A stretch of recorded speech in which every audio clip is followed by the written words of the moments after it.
¿Cuántos aquí han viajado en barco? En chalupa, ¿sí? Lancha, ¿sí? En canoa.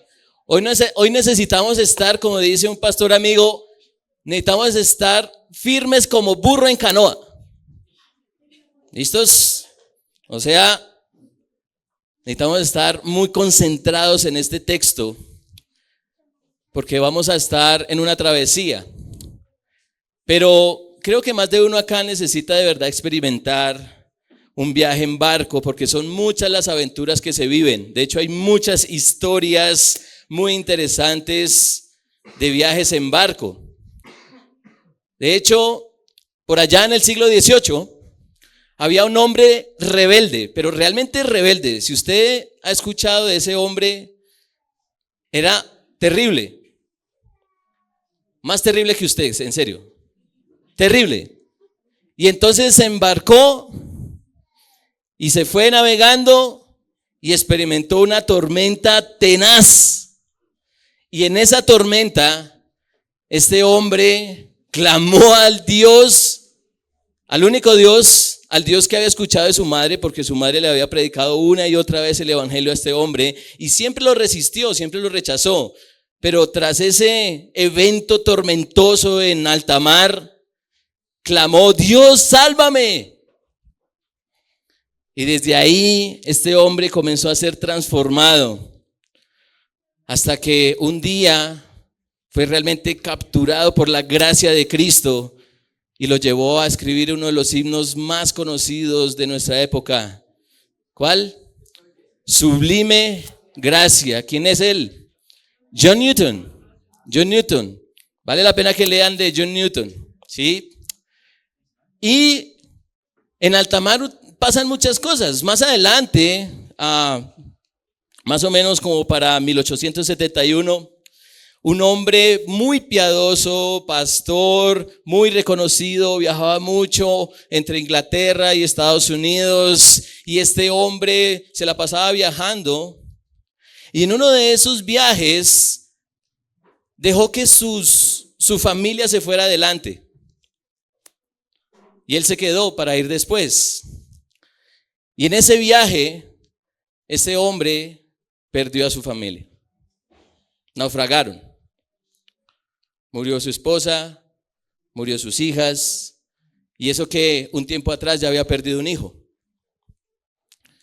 Y entonces este hombre, pasando por ese lugar, aún así sabiendo que su familia había muerto en el mar, tomó un barco, se fue a Inglaterra, y cuando pasó por el lugar en donde había naufragado, donde había muerto su familia, fue, por decirlo así, inspirado por Dios para escribir un glorioso himno. ¿Saben cuál? Estoy bien con mi Dios. Horatio Spafford, en 1871.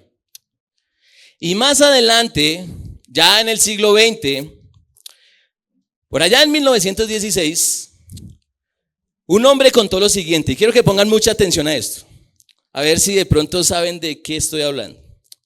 Este hombre dijo: soy un sobreviviente de un naufragio. Cuando estaba a la deriva, solo en un mástil, esa noche horrible, la marea trajo al señor John Harper de Glasgow cerca de mí. Hombre, me dijo, ¿eres salvo? No, dije, no lo soy. Él respondió: cree en el Señor Jesucristo y serás salvo. Las olas lo llevaron lejos, pero por extraño que parezca, lo trajeron de vuelta un poco más tarde y él me dijo: ¿eres salvo ahora? No, le dije, no puedo decir aún con certeza que lo soy. Volvió a decirme: cree en el Señor Jesucristo y serás salvo. Y poco después, él se hundió. Y allí, solo en la noche, en medio de un inmenso mar alrededor de mí, creí.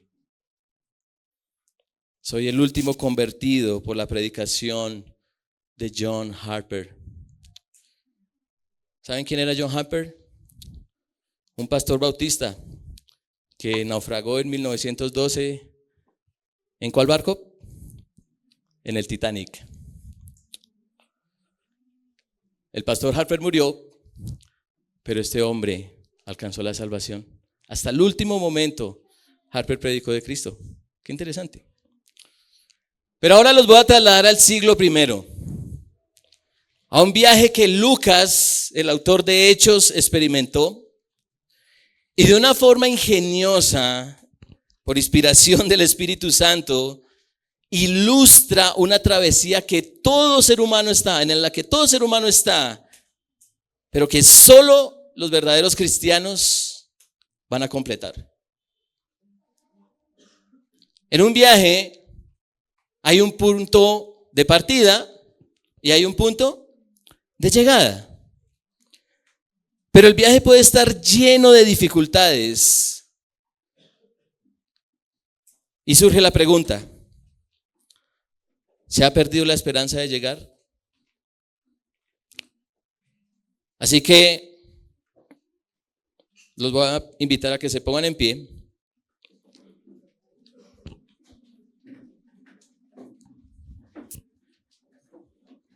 Y vamos a ir por esta travesía. Hechos capítulo 27, versículos 1 al 44. Esto es lo que dicen las Sagradas Escrituras. Cuando se decidió que deberíamos embarcarnos para Italia, fueron entregados Pablo y algunos otros presos a un centurión de la compañía Augusta llamado Julio. Embarcándonos en una nave adrimatena que estaba para salir hacia las regiones de la costa de Asia, nos hicimos a la mar acompañados por Aristarco, un macedonio de Tesalónica. Al día siguiente llegamos a Sidón. Julio trató con benevolencia a Pablo, permitiéndole ir a sus amigos y ser atendido por ellos. De allí partimos y navegamos al amparo de la isla de Chipre, porque los vientos eran contrarios. Después de navegar atravesando el mar frente a las costas de Cilicia y de Panfilia, llegamos a Mira de Licia. Allí el centurión halló una nave alejandrina que iba para Italia y nos embarcó en ella. Después de navegar lentamente por muchos días y de llegar con dificultad frente a Nido, pues el viento no nos permitió avanzar más, navegamos al amparo de la isla de Creta frente a Salmón. Costeándola con dificultad, llegamos a un lugar llamado Buenos Puertos, cerca del cual estaba la ciudad de Lasea. Cuando ya había pasado mucho tiempo y la navegación se había vuelto peligrosa, pues hasta el ayuno había pasado ya, Pablo los amonestaba diciéndoles: amigos, veo que de seguro este viaje va a ser con perjuicio y graves pérdidas, no solo del cargamento y de la nave, sino también de nuestras vidas. Pero el centurión se persuadió más por lo que fue dicho por el piloto y el capitán del barco que por lo que Pablo decía. Como el puerto no era adecuado para invernar, la mayoría tomó la decisión de hacerse a la mar desde allí, para ver si les era posible arribar a Fénice, un puerto de Creta que mira hacia el nordeste y el sudeste, y pasar el invierno allí. Cuando comenzó a soplar un moderado viento del sur, creyendo que había logrado su propósito, levaron anclas y navegaban costeando a Creta. Pero no mucho después, desde tierra comenzó a soplar un viento huracanado que se llama Euroclidón. Y siendo azotada la nave y no pudiendo hacer frente al viento, nos abandonamos a él y nos dejamos llevar a la deriva. Navegando al amparo de una pequeña isla llamada Clauda, con muchas dificultades pudimos sujetar el bote salvavidas. Después que lo alzaron, usaron amarras para sujetar la nave, temiendo encallar en los bancos de Sirte. Echaron el ancla flotante y se abandonaron a la deriva. Al día siguiente, Mientras éramos sacudidos furiosamente por la tormenta, comenzaron a arrojar la carga.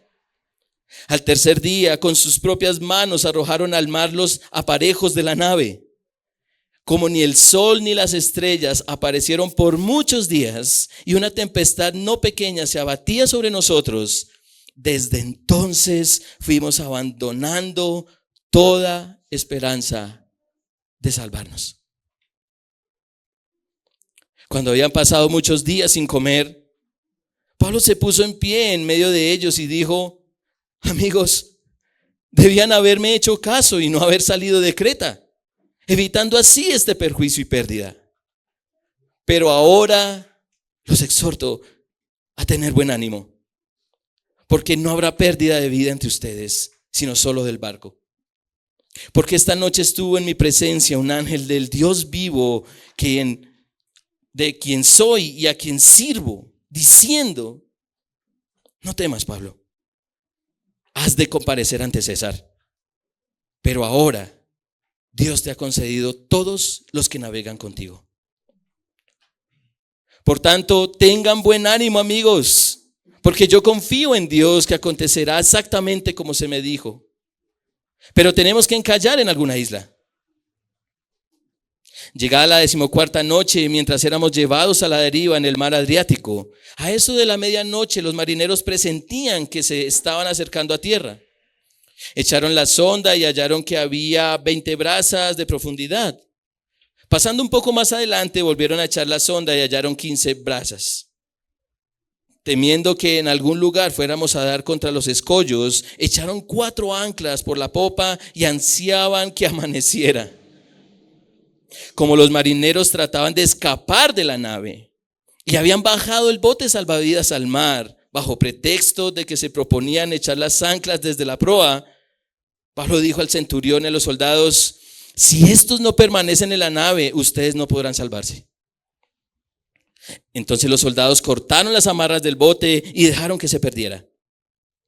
Cuando estaba a punto de amanecer, Pablo exhortaba a todos a que tomaran alimento, diciendo: hace ya 14 días que velando continuamente están en ayunas sin tomar ningún alimento.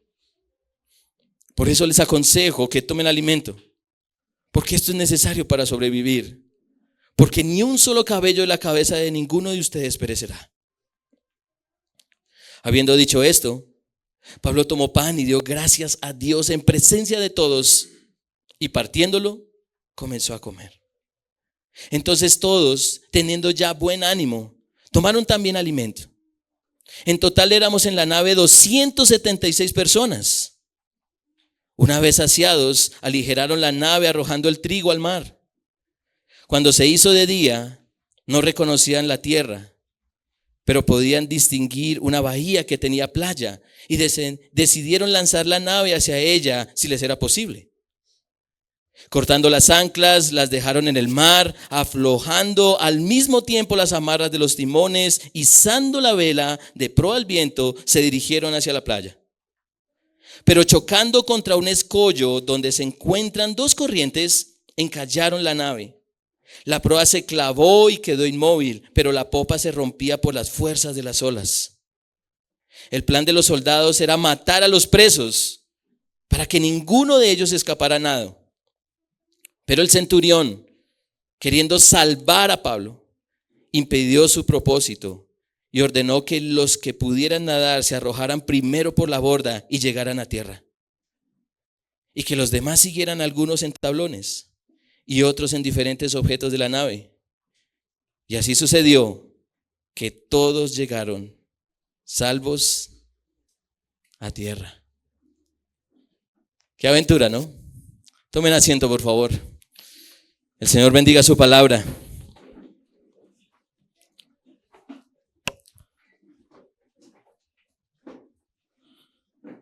¿Alguien ha experimentado algo así? Quizá no tanto como lo describe Lucas, una experiencia bastante traumática, pero sí lo hemos experimentado de otra forma. Y por eso, mis hermanos y amigos, mi mensaje a la luz de este texto es que atendamos a la verdad que hará más llevadera nuestra travesía cristiana. Atendamos a la verdad que hará más llevadera nuestra travesía cristiana. En el texto observamos que la verdad tiene que ver con una advertencia, pero también con una promesa. ¿Por qué? ¿Qué sucede cuando despreciamos una advertencia que viene de Dios? Pero, ¿qué pasa cuando aceptamos una promesa dada por Dios? Y así es como quiero argumentar este mensaje. ¿Qué sucede cuando despreciamos la advertencia? Pero también, ¿qué sucede cuando aceptamos la promesa? De los versículos 1 al 20 vemos que el viaje de Lucas, de Pablo, de muchos otros, en vez de mejorar, se dificulta más y más. Hasta llegar a un punto climático y dramático. Pero de los versículos 21 al 44, esa dificultad poco a poco va disminuyendo. No del todo, pero va disminuyendo. Hasta que hay un buen final. Así que, ¿qué quiere ilustrar este texto con la experiencia de estos viajeros? Veamos entonces qué sucede cuando despreciamos la advertencia. Y aquí es necesario recopilar varias cosas acerca del apóstol Pablo, que es quien tiene un gran protagonismo en el libro de Hechos. Pablo es acusado de sedición, es decir, de ir en contra de la ley judía según sus primeros acusadores. Muchos decían, él va en contra de la ley de Moisés, él va en contra del templo, está metiendo gentiles en el templo, es digno de muerte. Y Pablo comparece ante varias instancias judiciales. Comparece ante judíos en Jerusalén, ante gobernadores, ante reyes. ¿Y cuál es la conclusión? Miren el capítulo 26, versículo 31. Y mientras se retiraban, hablaban entre sí diciendo, este hombre no ha hecho nada que merezca muerte o prisión. Agripa II le dijo a Festo, este hombre podría haber sido puesto en libertad si no hubiera apelado a César.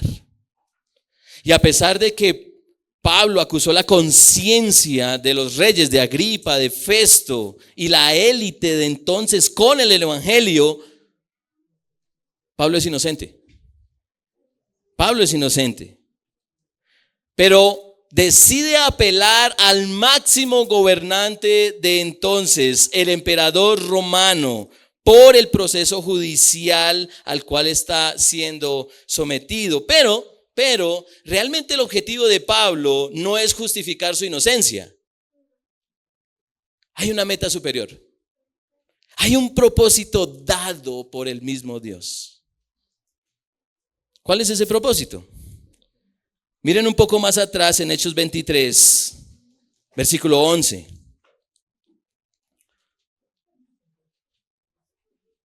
Hechos capítulo 23, versículo 11. A la noche siguiente el Señor se le apareció a Pablo y le dijo, ten ánimo, porque como has testificado fielmente de mi causa en Jerusalén, así has de testificar también en Roma. En Roma. Así que, estando en Cesarea, que es donde termina el capítulo 26, donde fue interrogado por Agripa y por Festo, ha llegado la hora de partir a Roma. Y por eso el versículo 1 del capítulo 27 dice, cuando se decidió que deberíamos embarcarnos para Italia, fueron entregados Pablo y algunos presos a un centurión de la compañía Augusta llamado Julio. Comienza una travesía, comienza un viaje de mucho tiempo, de muchos kilómetros, de mucha distancia. Y según el texto, ¿qué tan desafiante sería este viaje? ¿Qué tan desafiante? Miren el versículo 4. De allí partimos y navegamos al amparo de la isla de Chipre, porque los vientos eran contrarios. Versículo 7. Después de navegar lentamente por muchos días y de llegar con dificultad, ahí está, frente a Nido, pues el viento no nos permitió avanzar más. Navegamos al amparo de la isla de Creta frente a Salmón. Versículo 8, costeándola con dificultad, llegamos a un lugar llamado Buenos Puertos, cerca del cual estaba la ciudad de Lasea. Era una travesía difícil. Era una travesía difícil.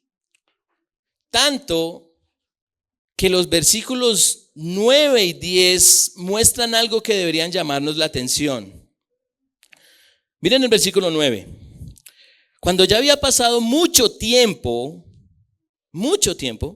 y la navegación se había vuelto peligrosa, pues hasta el ayuno había pasado ya, Pablo los amonestaba, diciéndoles: amigos, veo que de seguro este viaje va a ser con perjuicio y graves pérdidas, no solo del cargamento y de la nave, sino también de nuestras vidas.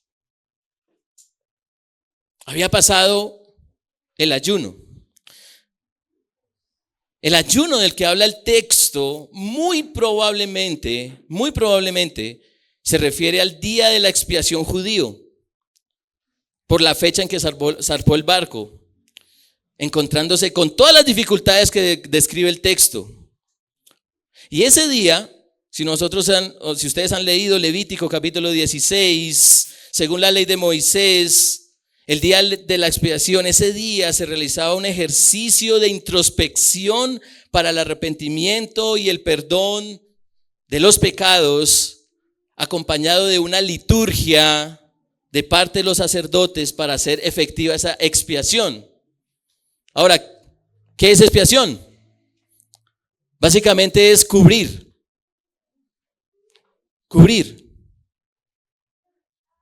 Era la oportunidad para que fueran expiados, cubiertos los pecados del pueblo, para que ya no se tuvieran más en cuenta. Y en la situación en la que Pablo está en alta mar, tal actitud de humillación lo llevó a decir una advertencia con carácter profético a quienes estaban en el barco alejandrino. ¿Cuál fue la advertencia?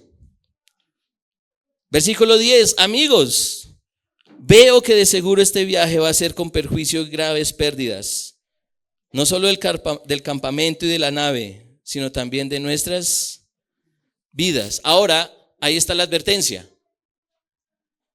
¿Pero qué hizo la tripulación? Versículo 11, pero el centurión se persuadió más de lo que fue dicho por el piloto y el capitán del barco que por lo que Pablo decía.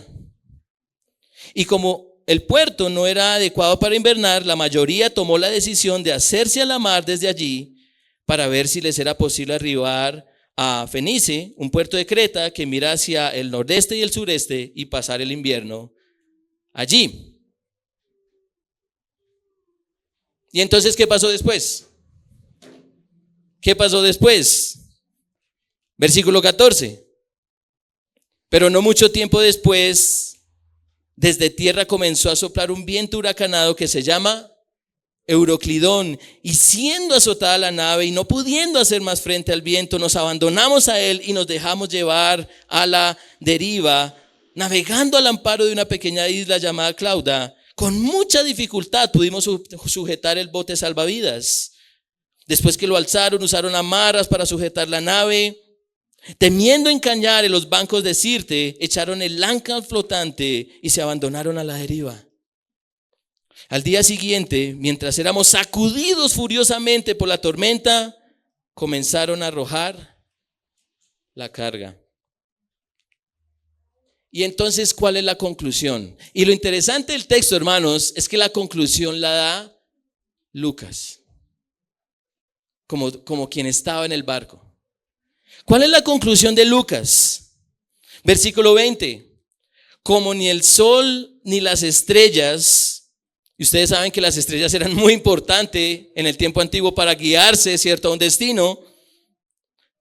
Como ni el sol ni las estrellas aparecieron por muchos días y una tempestad no pequeña se abatía sobre nosotros, desde entonces fuimos que abandonando toda esperanza de salvarnos, perdiendo toda esperanza de salvación. El inicio de la travesía comenzó sin mayores traumatismos, pero fue aumentando más y más la dificultad de navegación, y hasta el mismo Lucas confiesa su desesperanza. Aquí tenemos que hacernos una pregunta. ¿Por qué Lucas registra este suceso? ¿Tenía en mente escribir sobre una gran aventura? Lucas sabía, por lo que vimos en el capítulo 23, Lucas sabía lo que Dios le había prometido a Pablo, de que testificaría en Roma. Pero ante este angustioso viaje, seguramente Lucas está diciendo: ¿qué está pasando? ¿Qué está pasando? ¿Llegaremos al destino prometido?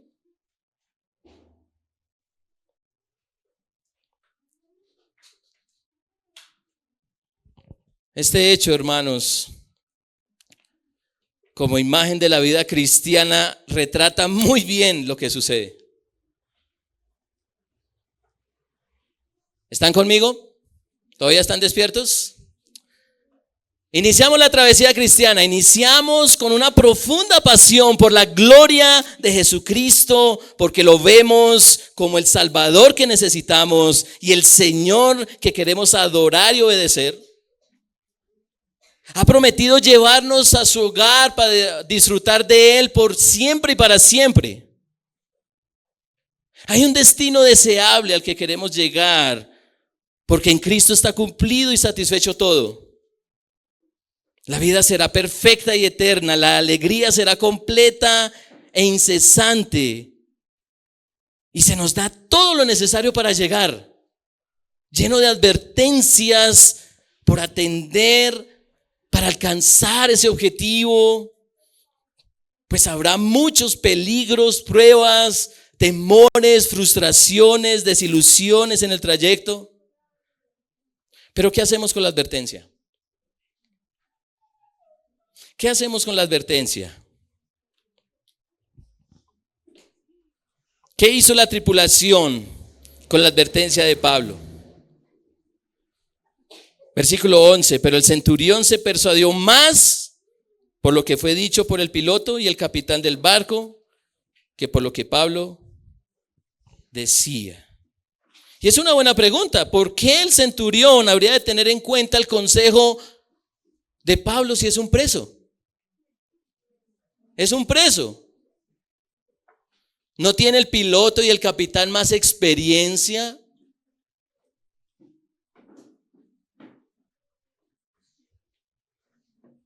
¿No tenía la mayoría, como dice el versículo 12, de los que estaban en la nave la razón de salir de nuevo a navegar?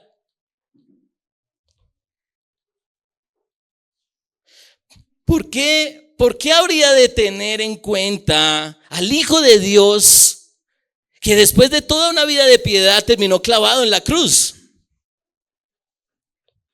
¿Por qué atender a las palabras de Cristo que hacen un llamado a la santidad para terminar crucificado por el mundo? ¿No tiene el mundo la reputación, el dinero, la profesión, el sexo, la causa para la realización personal? Yo veo que en el mundo la gente está más feliz. Lancémonos al mundo a ver qué va a pasar. Comamos y bebamos, que mañana moriremos, como dice 1 Corintios 15. Alma, tienes muchos bienes depositados por años. Descansa, come, bebe. Diviértete. Como dice el Señor en Lucas capítulo 12. No vas a morir. No vas a sufrir. Como dijo alguien en Génesis 3. Y entonces viene nuestro pecado, viene el pecado de nuestro cónyuge, la rebeldía de nuestros hijos, la ofensa del vecino, la indignación política, la humillación de la enfermedad y el envejecimiento, la tragedia de la pérdida de un ser amado, la crisis económica y toda clase de indecedades, dificultades, y entonces ¿abandonábamos toda esperanza de salvación?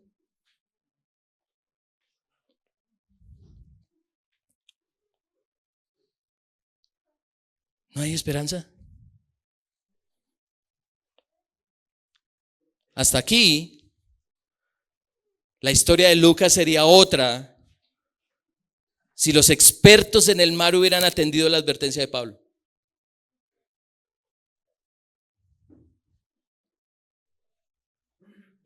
Tu historia puede ser otra si dejas de ignorar al Salvador que Dios envió para tu rescate. Cristo murió para que tu peregrinaje en este mundo sea más llevadero y puedas llegar hasta el final, puedas llegar a ver cara a aquel que dio su vida por ti y tengas propósito y verdadera felicidad en tu paso por este mundo. Tu travesía cristiana es otra si retienes todo el consejo de Cristo, su palabra. Hermanos, se trata de atender a la verdad que hará más llevadera nuestra travesía cristiana.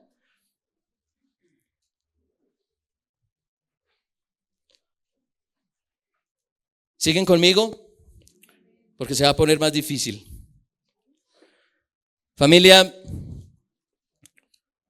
últimamente me he encontrado con conversaciones intencionales con muchos de ustedes.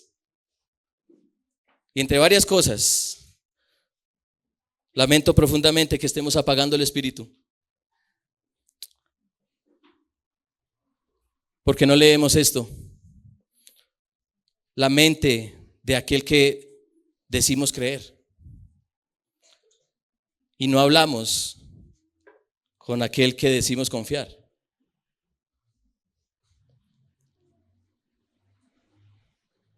Las oraciones en la madrugada de nosotros como pastores se han volcado a un reflexivo, profundo y avivado amor por la gloria de Jesucristo en Familia Fiel.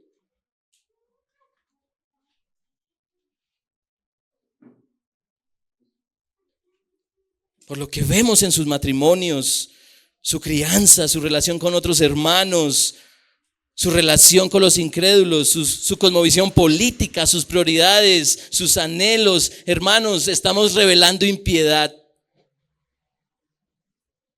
Estamos revelando pecado. Y como para entender mejor eso, voy a apelar a alguien que ustedes conocen muy bien, o por lo menos los que están en grupos de comunión. El pastor Jerry Bridges, que ha escrito un libro que se llama Pecados Respetables. Y él dice, para que recuerden si ya vieron esa lección, la impiedad puede definirse como un estilo de vida que no toma en cuenta a Dios, ni su voluntad, ni su gloria, ni la dependencia de Él. Así que fácilmente podemos ver que alguien puede tener una vida respetable y seguir siendo impío en el sentido de que Dios es totalmente irrelevante en su vida. Todos los días andamos entre tales personas. Quizá van a la iglesia varias horas el domingo, pero viven el resto de la semana como si Dios no existiera. Y entonces, hermanos, viene la tribulación. Viene la angustia, viene la pérdida, la crisis, la tentación, la duda, la enfermedad, los fuertes vientos huracanados de este mundo caído. Y decimos, ¿Será que llegaré al final?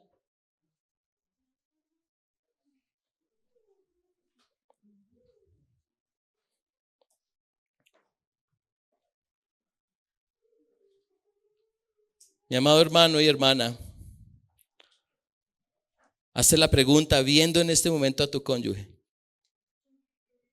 los que están casados, o a sus hijos, o a tu cuerpo, o a tu economía, o a tu país, o a tu prójimo, o a tu hermano, y hazte la pregunta, ¿llegaré al final? ¿Llegaré al final?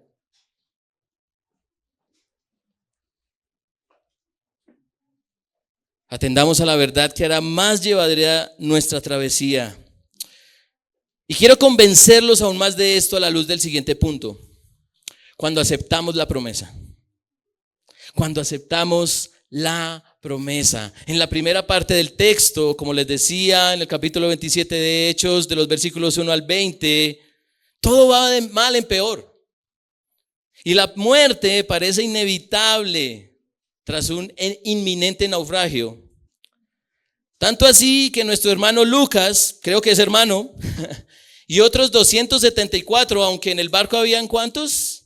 276, pero creo que Lucas y los otros 274 que estaban en el barco habían abandonado toda esperanza de salvarse. Pero había uno que no había perdido esa esperanza.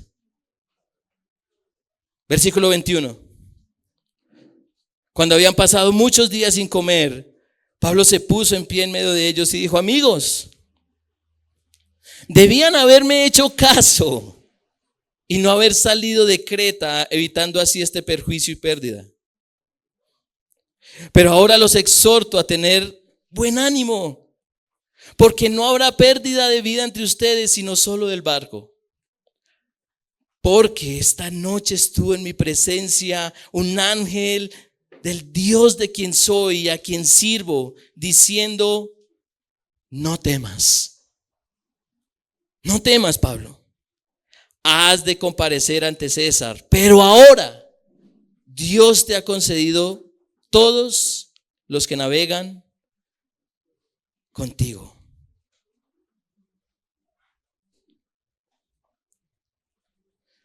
Dios le dijo a Pablo, y mucha atención a esto. ¿Siguen conmigo?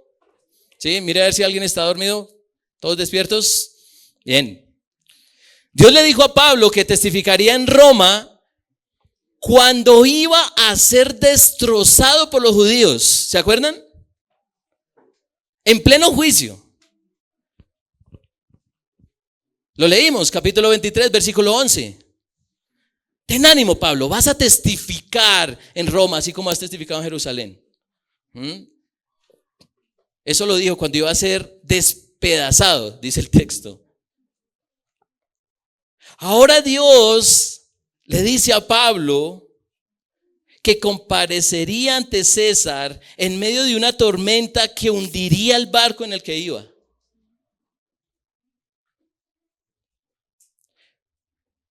¿Qué tanta influencia tuvo esta promesa en el cambio de parecer de la tripulación?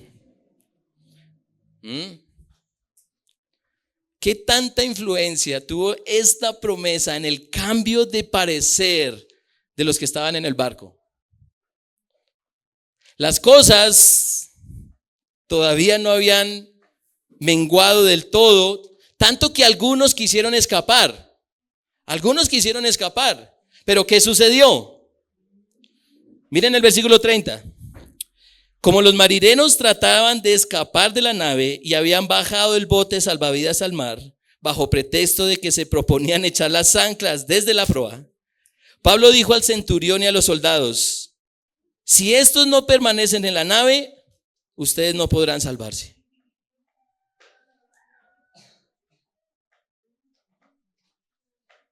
Y entonces, ¿qué hicieron los soldados? Versículo 32.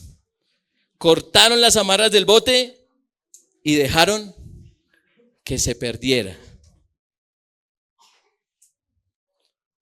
Dice el dicho que cuando el barco se hunde, las ratas huyen primero. Pero aquí ni los cobardes tenían la opción, porque ahora sí le creían a Pablo. Se necesita la tripulación para navegar el barco bien. No pueden irse. Así que el centurión dijo, creo que ahora sí es hora de ponerle atención a este hombre. Ahora, las palabras de Pablo son aún más seguras. Y esto es hermoso, hermanos. Versículo 33. Cuando estaba a punto de amanecer, Pablo exhortaba a todos a que tomaran alimento diciendo, hace ya 14 días que velando continuamente están en ayunas sin tomar ningún alimento. Por eso les aconsejo que tomen alimento, porque esto es necesario para sobrevivir. Porque ni un solo cabello de la cabeza de ninguno de ustedes perecerá. En una situación así, ¿quién no va a perder el pelo? Si nosotros nos estresamos por cosas mínimas y ya vemos cómo hay pelo en el piso. Las cosas comenzaron como a mejorar, no del todo, porque de hecho, habiendo encallado, hubo un suceso peligroso. Miren el versículo 42. El plan de los soldados era matar a los presos para que ninguno de ellos escapara a nado. Pero el centurión, queriendo salvar a Pablo, impidió su propósito y ordenó que los que pudieran nadar se arrojaran primero por la borda y llegaran a tierra, y que los demás siguieran, algunos en los tablones y otros en diferentes objetos de la nave. Sin embargo, lo que Lucas llegó a afirmar con desesperanza en el versículo 20, aquí tenemos un final feliz. Y así termina el versículo 44. Y así sucedió que todos llegaron salvos a tierra. Pregunta, ¿por qué pudieron llegar 276 personas de Cesarea a Malta? Todavía no han llegado a Roma, llegaron a Malta, lo vamos a ver en el capítulo posterior. ¿Cómo pudieron o por qué pudieron llegar 276 personas de Cesarea a Malta luego de que todo parecía perdido? ¿Por qué? ¿Por qué? Está claro en el versículo 24. No temas, Pablo. Has de comparecer ante César. Pero ahora Dios te ha concedido todos los que navegan contigo. Y esta pregunta que les voy a hacer, hermanos, es muy interesante. ¿Fue para Pablo sencillo creer esta palabra de parte de Dios en medio de ese potencial naufragio? Lo voy a repetir. ¿Fue para Pablo sencillo creer esta palabra de parte de Dios en medio de este potencial naufragio? Creo que sí. Fue fácil. Versículo 25. Por tanto, tengan buen ánimo, amigos, porque yo confío en Dios, que acontecerá exactamente como se me dijo.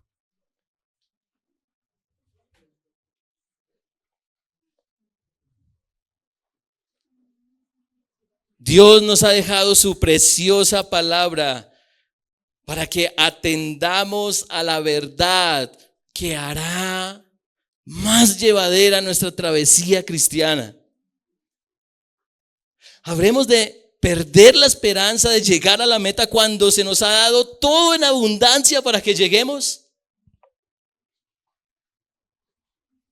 Toda la escritura es inspirada por Dios, toda, y es útil. Segunda de Timoteo 3:16.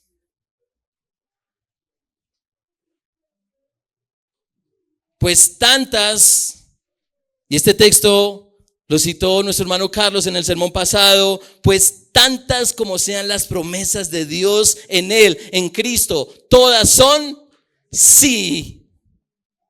Por eso también por medio de Él es nuestro amén.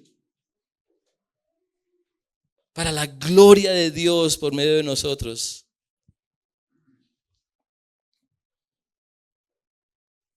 También en Él ustedes fueron circuncidados con una circuncisión no hecha por manos, al quitar el cuerpo de la carne mediante la circuncisión de Cristo, habiendo sido sepultados con Él en el bautismo, en el cual también han resucitado con Él por la fe en la acción del poder de Dios, que lo resucitó entre los muertos. Ese poder, hermanos, con que Cristo venció la muerte es nuestro.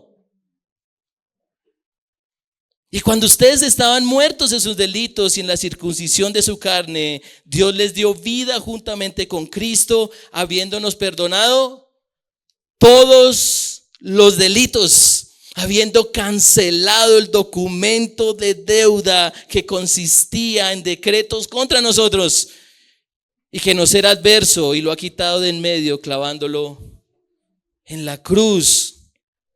Y entonces, ¿qué diremos a esto? Si Dios está por nosotros, ¿están seguros, hermanos, de creer eso? El que no negó ni a su propio Hijo, ¿cómo no nos dará junto con Él todas las cosas? No sé si se han dado cuenta en los versículos que hemos leído que se repite una palabra: todo. Todas, todo. ¿Quién nos separará del amor de Cristo? ¿Tribulación o angustia? ¿O persecución o hambre o desnudez o peligro o espada? Tal como está escrito, por causa tuya somos puestos a muerte todo el día. Somos considerados como ovejas para el matadero. Pero en todas estas cosas, ¿somos qué? Más que vencedores por medio de aquel que nos amó. Por eso estoy convencido. Hermanos, antes de que lean esto, ¿estás convencido? ¿Estás convencido de que ni la muerte, ni la vida, ni ángeles, ni principados, ni potestades, ni lo presente, ni lo porvenir, ni los poderes, ni lo alto, ni lo profundo, ni ninguna cosa creada nos podrá separar del amor de Dios que es en Cristo Jesús, Señor nuestro? Porque sabemos que para los que aman a Dios, todas las cosas cooperan para bien. Esto es para los que son llamados conforme a su propósito.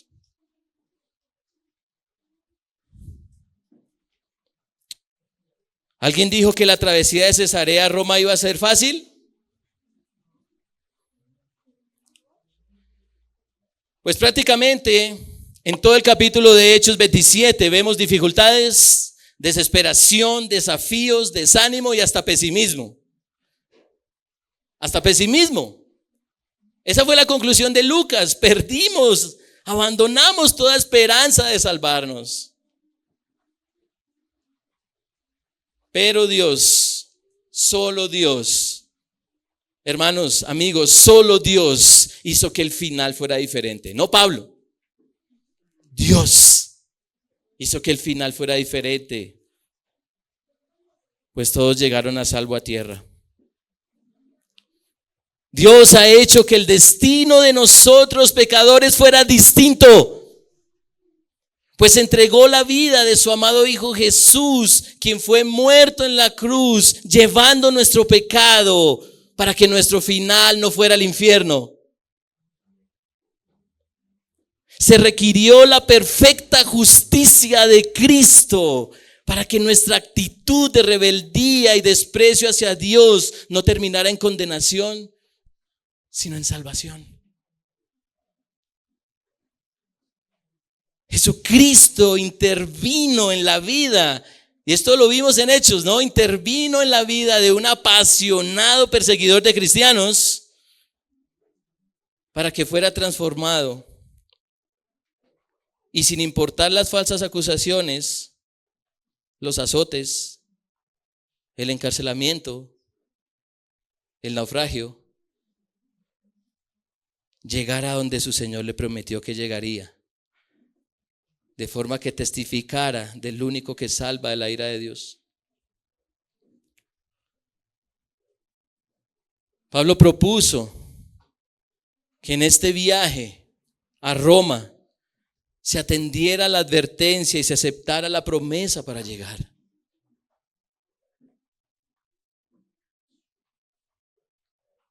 ¿Estamos despreciando la advertencia del Señor?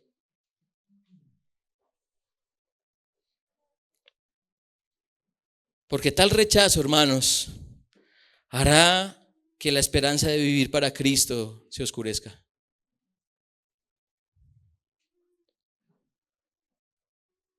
Si la palabra de Cristo está lejos de nosotros, no hay lámpara que guíe, tropezaremos. No hay faro que guíe el barco, naufragaremos.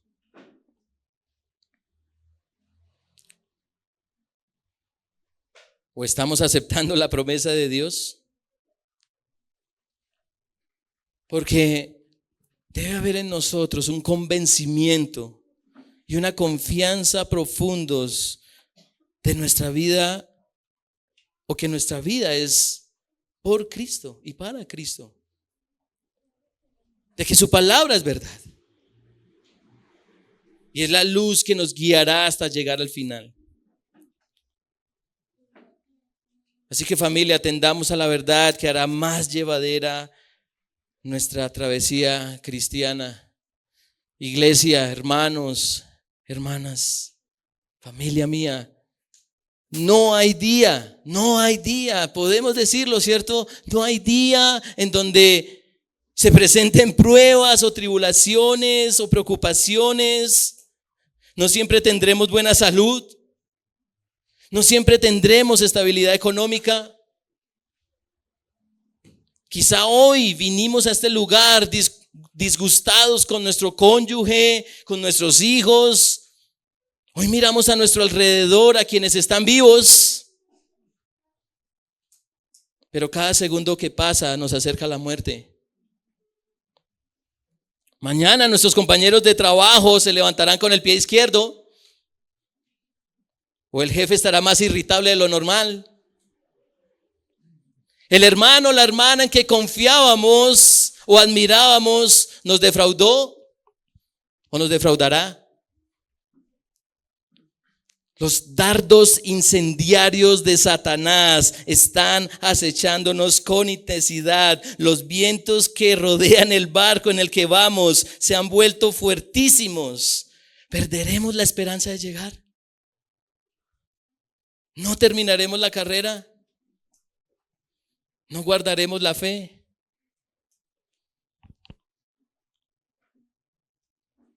Así que déjenme decirles esto. Cristiano, ¿ya los desperté? Tú que eres cristiano vas a llegar al final. Vas a llegar al final. Porque Jesucristo el Salvador ya venció la muerte, ya perdonó tus pecados y reina con poder y gran gloria esperando a que lleguemos. Todo se nos ha dado para llegar. Todo. Todos los hijos de Dios vamos a llegar a nuestro Señor. Así que atendamos a la verdad, hermanos, que hará más llevadera nuestra travesía cristiana. Y si tú no has creído en Cristo, que de hecho así llevas asistiendo a esta iglesia y has escuchado la advertencia y la promesa innumerables veces, pero la has ignorado, te aseguro que vas a llegar. Tú vas a llegar, pero no vas a llegar donde está la dulce y pacífica presencia de Dios, sino que vas a llegar a donde está la terrible y aplastante eterna ira de tu Creador.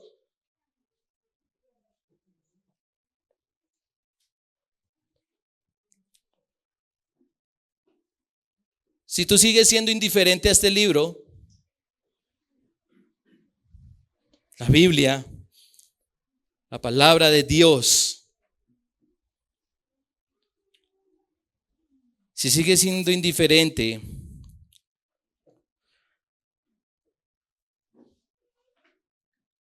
Tu destino es seguro, pero no es bueno. Tu travesía terminará en catástrofe, dolor, sufrimiento eterno. Piénsalo bien. Puede que creas que tu vida es una travesía tranquila, pero te estás mintiendo a ti mismo, porque tu pecado y el de los demás te persigue.